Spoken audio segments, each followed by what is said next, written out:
Welcome to AI Tuesdays. Lately, I've been thinking a lot about AI, mostly from the lens of where it's going, what this would mean from an economic bubble standpoint, what it can do today, and I've landed on hopefully some practical advice to avoid being left out to dry as this new technology takes over. So, if you spend any time in a corporate setting like I have, you've seen it continue to be pushed and oftentimes without a plan by leaders saying we need to leverage AI. It often feels like we aren't in control of where this is headed, especially as there's reasonable moral concerns of the economic impacts or potentially worse of the technology itself. You've also probably heard a lot about AI from the stock market side as well, and the question around whether this is a bubble or not. Simple answer is yes, it almost certainly is. And overall, AI can take us in a few different ways. For starters, let's say the AI community is right. True artificial general intelligence, or AGI, happens very soon, like in the next 18 months or so. And we've built a super intelligence that drastically changes the world. That scenario has a lot of ways it can play out, but I see four likely buckets. The first is the socialist scenario. This is what we've all been promised, where we don't have to work labor jobs anymore, resources are abundant, we generate so much wealth that things like housing, food, and healthcare are just available to all, and economic growth of those winning companies is shared. The second, the capitalist scenario, the company or companies who landed this moonshot skyrocket in value and consolidate an absurd amount of wealth while the other companies fall behind, and the middle class suffers the consequences. We get more consolidation of wealth than we already have today, with the potential that some things are better in the future. This probably leads to some sort of political revolution, but it's pretty hard to predict how that plays out. Third, and probably worst case scenario, is that we end up creating something that's far superior in intelligence to humans and it destroys us. I doubt this would destroy us intentionally, but there's a scenario in which it destroys our civilization in the same way that we destroy anthills.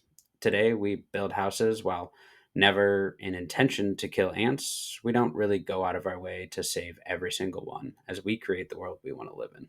There is a fourth scenario, of course, in which AI gets in the hands of a bad actor. In that case, it's hard to predict what that would lead to, but some sort of Cold War of this century. The second way that this bubble may end is that there really aren't any more breakthroughs, including AGI. And what we have today becomes too expensive to maintain. The users, being major companies, do not end up getting the value that they were promised. The bubble pops, and the tools we have today slowly change and adapt over time, but nowhere near to the company evaluations that exist today. And we don't see any major gains in productivity that were promised, even from the downstream customers. This, of course, will take a major hit to the economic investments of today and many failed businesses and loans for data centers. I think this is the least likely scenario, and that's because I believe we're already on the path of the third scenario. The third scenario, what I think is probably going to happen, at least before we get to true AGI, is continued incremental changes to the models we see today, and adoption of the tools are slowly realized. The reason I've been thinking a lot about this is because the progress in AI fits nicely with this path. What we've seen today is rather incremental lately, and predicting when the next explosive leap, like the one we saw with the release of ChatGPT, is going to happen is pretty hard. It could be in 18 months, it could also be in 30 years. So, in this third scenario, I see us still potentially getting to true AGI, but I think of it as similar to the dot com bubble. In that, there were a lot of early promises, a famous example being pets.com, in which they promised to be able to deliver pet food to your door, and when the bubble popped, they immediately went bankrupt. Well, we look forward 20, 30 years to today, and in fact, we do see pet food as well as almost any other item you can think of being easily delivered to your door. But that didn't happen in the mid 90s. It took a long time to create the successful business models and the user adoption in order to realize the dream of that time. If there isn't a large breakthrough very soon, with AGI, I see the bubble popping while a lot of these technologies sort of hang around and improve over time, similar to the internet, until we get to true AGI. I think the rapid acceleration after AGI will be real, probably immediately jump into one of those scenarios we talked about in scenario one, leading to one of the more drastic conclusions, would be my guess. But until then, this scenario seems important and, frankly, most likely impacting all of us in the meantime.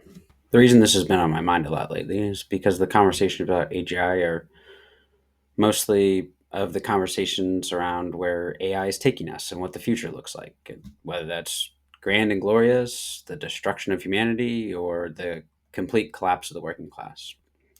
But today and next year, and most likely the years after, we're still going to be living in this post chat GPT launch world. And I think because most people have spent time thinking about what the distant future may look like, there hasn't been a ton of time to stop and think about what the technology that we have today can do. And I think many folks believe it's just sort of this gimmicky side thing before we get to true AGI, because we see it do a lot of things today pretty poorly, like hallucinations, missing key context in meetings, um, generating poor meeting notes, giving wrong answers, or worse, folks creating chatbots that turn into Mecha Hitler. Well, to tackle today's capabilities, let's take a step back and talk about 2 points that I feel are important to this. One is the new release of Google's Gemini 3 DeepThink. They ran it through some tests, and in scientific knowledge, it scored a 94%, but 45% in visual reasoning, and then reasoning and knowledge, it scored a 41%. So these models definitely aren't as smart as humans yet, and it's important to realize that these models are trained on basically all the data in the world. And we're still struggling to get them as smart as humans. But those companies will continue to slowly, incrementally make them better and closer to true human intelligence. The second point is actually a story I want to tell. It's of the board game Go, often known as one of the most complex board games in the world, more complex and difficult to evaluate than chess, as Go has significantly more possible positions than atoms in the universe. Creating a computer model that could compete against top players was thought to be 20 to 30 years away. Until in 2016, Google's AlphaGo faced Lee Sedol, one of the greatest Go players of all time, and won handily. In the second game, it was believed AlphaGo made a huge mistake on move 37, a move no professional chess player would make, and during the match, commentators even called it a blunder. But later on, it turned out to be the move that set up the game for AlphaGo to win. So, that's important because it wasn't just better than professional players at the game, but it saw the game in an entirely new way. See, AlphaGo wasn't taught on the same books and movesets from champion players, but rather it taught itself by playing a copy of itself over and over again very quickly, using the high processing power that these AI machines have, playing way more times than a human could, improving itself each time. Go has been around for over 2,500 years, and in just a short period of time, AlphaGo dominated thousands of years of learned strategy by humans. These 2 points are important because you see two things happening which show where AI is compared to humans today. First, clearly, they do worse on intelligence tests than humans. However, if you think back to the Ghost story from 2016, this model was a precursor to the models that exist today, which means it was significantly less intelligent than the models that just scored a 41% on reasoning and knowledge. However, it succeeded on an intelligence test against humans, the game of Go, in which it was able to process much faster, and because it could play itself, create a vast data set to work with. See, these models today are limited by the data set that exists today, and many of these have scrubbed almost the entire internet. I'm honestly not sure that there's much more to scrub for most of them. However, the models are extremely good at understanding, using, and never forgetting the data that they learned. Think of yourself learning a new skill for the first time. If you click a wrong note on a keyboard, or make the wrong move in chess, or spell a word incorrectly, there's a good chance that while learning, you do these mistakes again and keep adjusting and working until you get it right. See, these models learn in a similar way, but can process much, much faster, and therefore get through those learning curves much quicker. And in the end, a less significant intelligence AI was able to beat the more intelligent human because it just had access to so much more data and so much more processing power. This is vital to what I've been thinking about lately because honestly, I don't want to be replaced, but I also don't want to work on things that aren't going anywhere. So, where are the areas in which we see AI thriving? Because many of the models, while improving and becoming smarter, aren't quite ready to compete yet. However, areas in which AI can create its own data, it is going to thrive, and it's going to uproot those areas. I see a number of those areas being places like marketing. It can run hundreds of marketing campaigns at once from just one AI and test which ones are best and make the right decisions on how to move forward in the space. It will, of course, struggle in other areas like biology, which inherently cannot be moved faster, as long term experimentation is often a limiting factor. So that's really the key distinction that's been on my mind. Anywhere you can simulate reality cheaply, quickly, and in huge volume, AI is going to crush us. Anywhere where you're stuck in the real world with atoms and people, slow feedback loops, AI will help, but it's not going to bend the laws of physics. Marketing is a good example of the fast feedback side. So is ad buying and optimization. The model can spin up hundreds of variation, watch click through rate data, and adapt faster than any human team could. Software testing and code writing, it can try thousands of small code tweaks, run tests over and over, learn from failures instantly. Operations, logistics, scheduling, anywhere where there's structured data, lots of history, and clear success criteria. Those are the kinds of domains where AI doesn't have to be smarter than you in general life. It just has to be good enough at understanding the problem and able to run way more experiments than a human ever could. And that's where all this ties back to workers and this idea of the AI bubble. Because if we're in that third scenario, the post chat GPT world, before full AGI with tools that are more powerful but not godlike, then I think the next decade looks a lot less like instant robot replacement and more like a massive reshuffling. Here's how I'm thinking about it. Considering I don't have the power to slow this down, if your work lives mostly on a computer and the results can be measured quickly, you're probably in that early impact zone. That's marketers, copywriters, junior programmers, certain analysts, designers. It doesn't mean all those jobs will vanish, but the baseline output from one person goes way up. The number of people needed for the same amount of work probably goes down. If your work is in contrast, slow feedback or deeply physical, the change will probably be much slower, but it'll still come. Nurses, teachers, trades, complex project management, these don't flip overnight. Obviously, we will have AI assistants around, but it doesn't fully replace us anytime soon. But the documentation, planning, research, and coordination parts of those roles will definitely be pressured. So, this in between phase before some AGI breakthrough, I think three things happen at the worker level. The value of just producing content goes down. That's emails, basic code, simple designs, ad copy, reports. AI can do the first 70-80% of that work shockingly fast. The premium shifts to people who can aim that output correctly, understand the client, the context, the constraints, and then edit and steer. Workers who learn to manage AI workflows probably get some leverage here, not prompt gurus or anything like that, but people who can define the problem, orchestrate the tools and models, interpret results, and actually ship something at the end of the day in the real world. And if you think of AI as a very fast but very literal junior employee, the people who know how to manage that employee become the new bottleneck. It's probably unfortunate, as I know many people are not interested in developing in this space, but it's looking more and more likely that this is the path forward for many roles.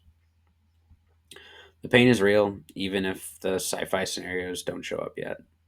We're not going to need full AGI to cause dislocation.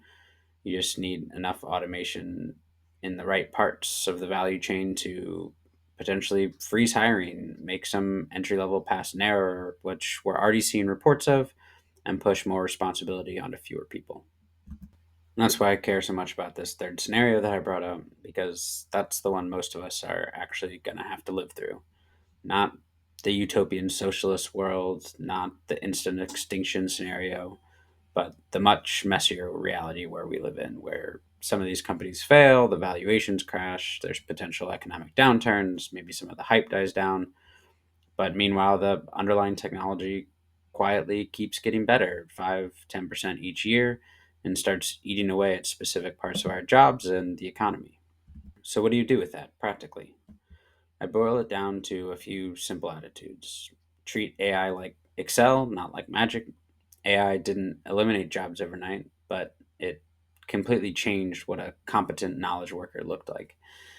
AI is headed in that same way. In a few years, not knowing how to use these tools will be as limiting as not knowing spreadsheets today. Move closer to the problem, not the tool. The safest play is not, I know how to use X tool really well. It's, I really understand the customer, the process, this domain, and I use whatever tools exist to solve the problems better than anyone else. Pay attention to where AI can create its own value. Those are the fields that will move first and fastest. If your work is in one of them, you probably want to be the person driving the change rather than waiting for it to happen to you. And lastly, and I believe most importantly, listen to how the leaders of your companies are talking about AI. With replacement of some tasks, some leaders will see this as a savings opportunity, while others will see it as a growth opportunity. See, there is a huge difference between doing more with less and just doing more. It might be a good time to position yourself around folks who are interested in doing more. I hope that helps with some background and some practical advice on where we're going and what might happen next. This was the first of our AI Tuesday, so if you have any questions, thoughts, or areas of discussion today that you'd like to hear more about, throw them in the comments and we can discuss in another video. So, setting AI aside, some other things going on right now. The global stocks are up and US Treasury yields are down. Traders seem to be increasing their bets that the Fed will start cutting rates sooner rather than later. So markets are basically front running the Fed, and if they're wrong, we get a messy unwind of that. And the FBI versus lawmakers over illegal orders video continues to make a buzz. So the FBI is seeking interviews with Democratic lawmakers who appeared in a video telling U.S. troops that they must refuse unlawful order. The Trump admin framed it as potentially subversive. This one really feels like it's potentially going to get nasty, which usually happens anytime a group directly impedes progress of the president and the administration. See Marjorie Taylor Greene as a recent example. So we also have our listener question: why is Trump praising Mandami? So some context: Trump just had a surprisingly warm in-person meeting with New York City Mayor-elect Zohran Mandami, a Democratic socialist who has repeatedly called Trump a fascist. For months, Trump has blasted Mandami as a communist lunatic and warned he'd cut off funds to New York if Mandami won. Now, after the meeting, he's been talking about how they agree on a lot more than I would have thought. He'll be cheering him on and publicly promising to help him succeed. So, what's going on? Why the sudden praise? I think there are a few overlapping incentives here. First, Trump just loves being seen with winners, even if it's from the other side. Obviously, Mandami just won a huge race in New York, and I think Trump enjoys riding those coattails. Second, I think there's a policy agreement here. Both ran on affordability, and even if they don't necessarily agree on everything, I think when they sit down and talk, they start with some common agreement. So they can at least agree on the basics there. Third, I think Trump thinks that praising Mandami could create problems for Democrats. He's obviously divisive in the party, as more moderate establishment Democrats ran against him in his election. This may just be an attempt by Trump to capitalize on that. Fourth, and I think most importantly, similar to how Trump was with Gavin Newsom and others when in person, Trump is just very responsive to in room chemistry. He likes to be viewed as a deal maker, and he rarely calls people out face to face like he does over the internet. So, in short, Trump isn't praising Mandami because he suddenly likes democratic socialism. He's praising Mandami because I think it makes him look powerful and reinforces his image as a deal maker. I don't expect this praise to last long once Mandami starts to actually get to work, though.